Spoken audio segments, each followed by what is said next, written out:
What if I told you that you have a unique opportunity?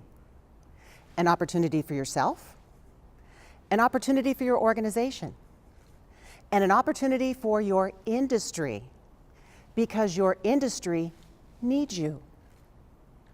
But what you need is that mindset to step up.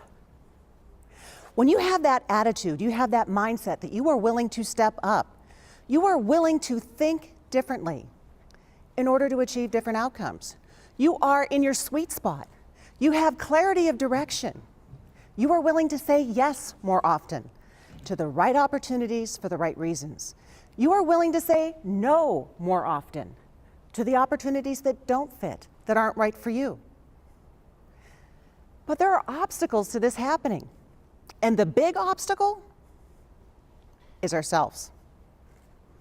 Because it is not just what you do in your career or your business. It is how you think about it.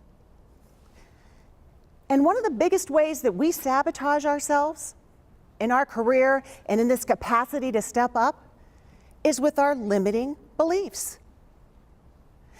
And it's interesting because limiting beliefs, actually, they start out as a decision. They start out as a decision that we make about ourselves, usually as a result of a bad event, a negative event, something that happened that went really wrong.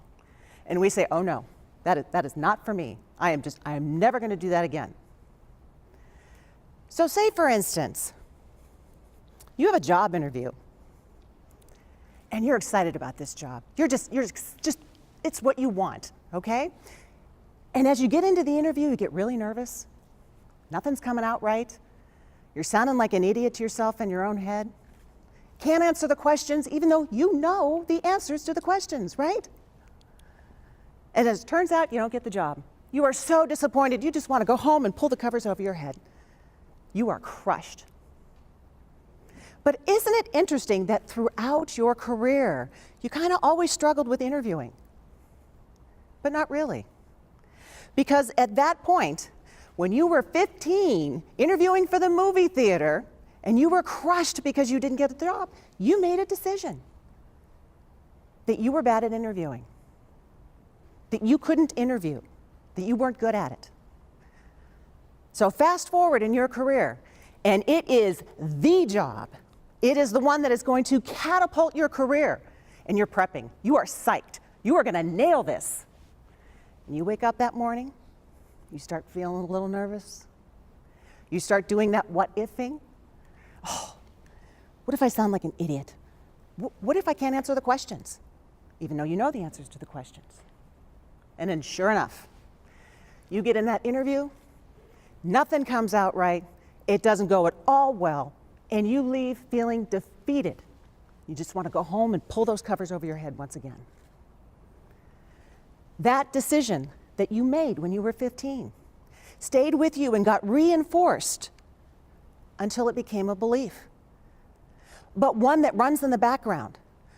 You made a decision you didn't know you made, and it turned into a belief that you didn't know that you had, and it impacted all of your life to that point.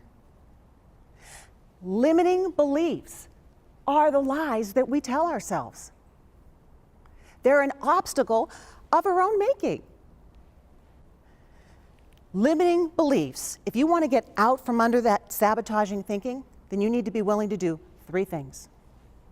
You need to be willing to catch it, you need to be willing to challenge it, and you need to be willing to change it. So let's break it down. Catch it. Anytime you catch yourself thinking that way, that you have a thought that is moving you away from passion or purpose or potential, and you're aware of it, that's a win. Because you can't make any change unless you're aware of it. You need to challenge that limiting belief. How do you know it's true? Other people do it. Why can't you? Could you have that experience if you tried something different? You need to interrogate this belief, like your mama did when she knew you were up to something. And then you need to change it. You need to change this belief that allows you to think and believe something that moves you closer to your goals. Because here's one thing that I know for sure. If you allow these lies to continue, you allow them to define you. And you are so much more than that.